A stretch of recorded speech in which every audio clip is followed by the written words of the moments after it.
A referee landed in Miami with everything he needed. Valid credentials. A FIFA badge. A spot in history waiting for him as the first ever Somali official at a World Cup. He never got past customs. Hours of questioning later, he was sent home, turned away from the very tournament he'd been handpicked to work. And when FIFA's president was asked about it on the eve of the World Cup, his answer was basically, relax, chill out. That's the mood right now, 2 days into the biggest World Cup ever played. The football has started. Goals are going in.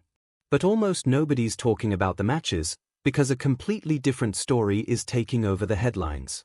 Empty seats showing up on TV in sold-out stadiums. Players pushed to their limits in brutal heat. A health break that's also, conveniently, an ad break.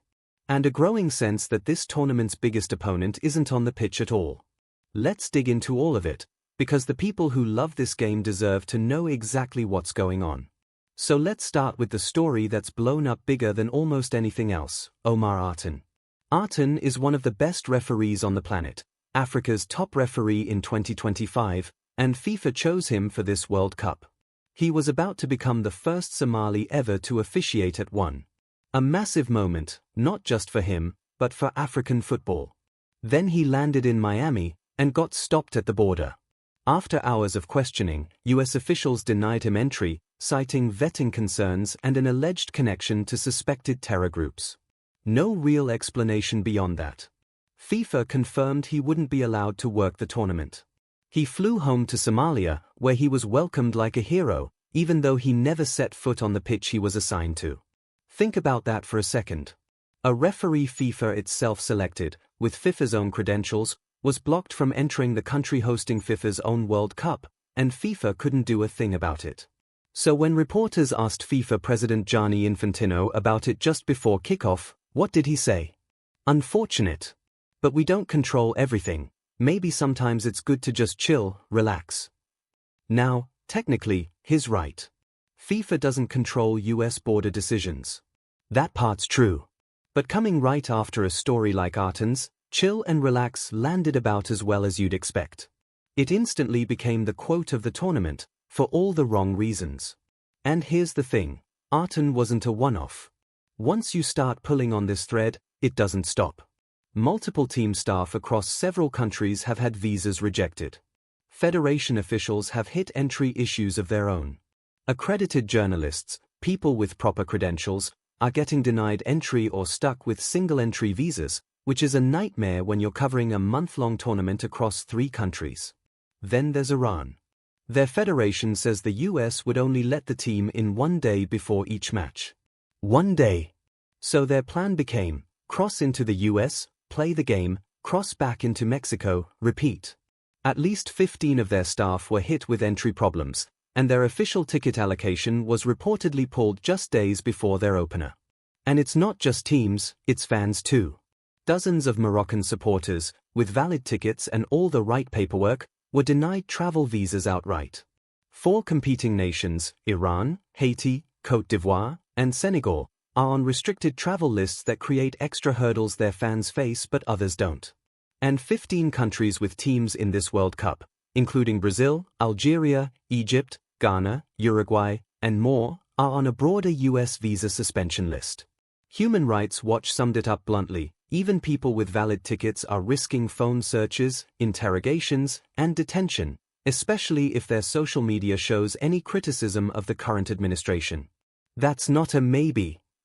That's a real risk thousands of fans had to weigh before deciding whether to come at all. One small bright spot, Canada stepped in and invited Artan to officiate matches on Canadian soil instead. A small gesture, but it said a lot about how differently the 3 host nations are handling this.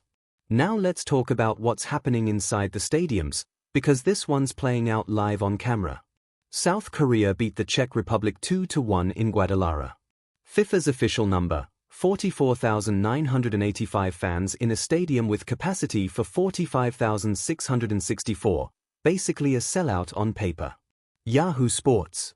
But if you watch the broadcast, whole sections in the middle of the stands were empty, with more empty seats scattered around the rest of the stadium. Clips went viral within hours. Fans were brutal in the comments, calling it embarrassing, saying nobody believes the official numbers anymore. FIFA's response this time was a little different than past tournaments. They said a lot of fans were simply standing in the concourses instead of sitting in their seats, and that the official attendance count scanned tickets and people inside the stadium, not where the seats were visually occupied. Maybe that's part of it. But it's landing inside a much bigger conversation about ticket prices. Fans have been complaining for months about sky-high prices for tickets, hotels, and travel between the three host countries. And this isn't new. The Club World Cup last summer, used as a dress run for this tournament, left more than 400,000 seats empty across its first round, with stadiums averaging under 57% full. Some matches were as low as 13 to 20% full. The bottom line, even if FIFA's numbers are technically accurate, the people who would have filled those seats already made other plans months ago, when the prices were at their peak. You can't fix that with a few last-minute discounts in June. Now to the issue where the gap between what FIFA says and what's actually happening on the pitch is hardest to ignore: the heat. Some opening matches have already hit temperatures extreme enough to trigger FIFA's mandatory hydration breaks, 3 minutes per half for players to rest and drink. Here's the catch: broadcasters can use that exact same time slot for ads. A safety measure that's also a commercial break. Back in May, players signed a letter pushing FIFA for stronger heat protocols. FIFRO, the players' union, has been saying for months that 3 minutes just isn't enough to properly rehydrate in extreme heat, and the medical research backs that up. This wasn't unpredictable, either. Last summer's Club World Cup, in these same stadiums, had 6 weather-related delays in its first 50 matches. Researchers at Queen's University Belfast warned back in January 2025 that conditions in some host cities would actually be hotter than what players dealt with in Qatar, a tournament that got slammed for its heat issues. Cities like Dallas and Houston, in peak American summer, are right up there with the toughest conditions players have ever faced. FIFA has rolled out misting fans and cooling stations at venues like Sophie Stadium, and that's a real effort. But no amount of equipment fixes the bigger issue: scheduling games in the afternoon heat in the first place. That hydration break detail, a player safety measure that doubles as ad time, kind of sums up the vibe of this whole tournament. It's not that football and money are always at war here. It's that they are both always in the room. And every so often, one decision, like turning a health break into a commercial slot, makes it really obvious which one is winning. The broader ad situation hasn't helped either. Viewers have noticed just how much commercial content is packed into the broadcasts. Several big sponsor campaigns landed badly. Fans said they felt fake, like a corporate version of fandom that didn't match the real thing. And get this, over half of FIFA's 20 official sponsors hadn't even dropped a World Cup campaign by the time the tournament kicked off, so the early movers basically set the tone for everyone. None of this is brand new to football. Fans have been complaining about over-commercialization for years across every major sport. But with this tournament projected to bring in around $11 billion, with FIFA capturing all ticket revenue, and now ads literally built into player safety protocols, that slow-building frustration has finally found its sharpest target yet. Here's where it gets uncomfortable for FIFA specifically. For the first time ever, this World Cup's bidding process included formal human rights commitments. Every host city published a plan about access and inclusion. That was the promise. The reality? A referee turned away at the border. Fans denied visas despite valid tickets. Team staff blocked. Journalists restricted. FIFA's official line is that it doesn't control immigration policy, and that's technically true. But it's also the same organization that built human rights criteria into its hosting requirements and then handed hosting rights to a country whose entry policies are now creating exactly this situation. Canada's gesture with Arton shows there's more than one way to handle this. And even inside the stadiums, the experience has been a mixed bag. Some fans dealing with long lines, confusing logistics, and fan zones that felt thrown together. That said, it's not all bad. The opening match at the Azteca had the kind of atmosphere a World Cup opener should have, and Mexican football culture delivered exactly what people expected. But uneven isn't really the standard for a tournament that's been marketed as the biggest and best ever. Here's the thing though, the football is still happening. And honestly, that might be the most important part of all of this. Players who've worked their whole careers for this moment are out there right now. 48 nations are competing. And the football will deliver, it always does. There'll be a goal nobody saw coming, a run that changes a country's football history, a match that goes all the way to penalties.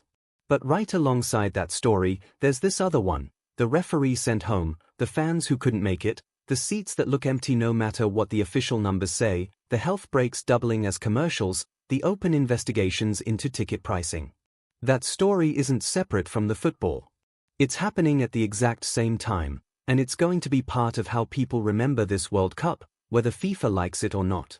One sports professor called this a World Cup of exclusion, and honestly, that phrase fits. More teams, more games, more money than ever before, and more people unable to actually be there than maybe any tournament in modern history. That gap is the real story right now.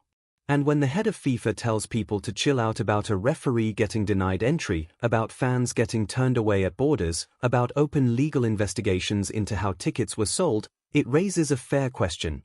Are the people running this tournament watching the same World Cup as everyone else? So that's where things stand, 2 days in. I want to know what you think. Out of everything we just covered, what bothers you most? The visa issues, the empty seats, the heat, the ads everywhere? And do you think the football itself can rise above all of it? Drop your thoughts in the comments. If you want honest coverage of this tournament, the good, the bad, and everything in between, hit subscribe, because we're following this all the way through July.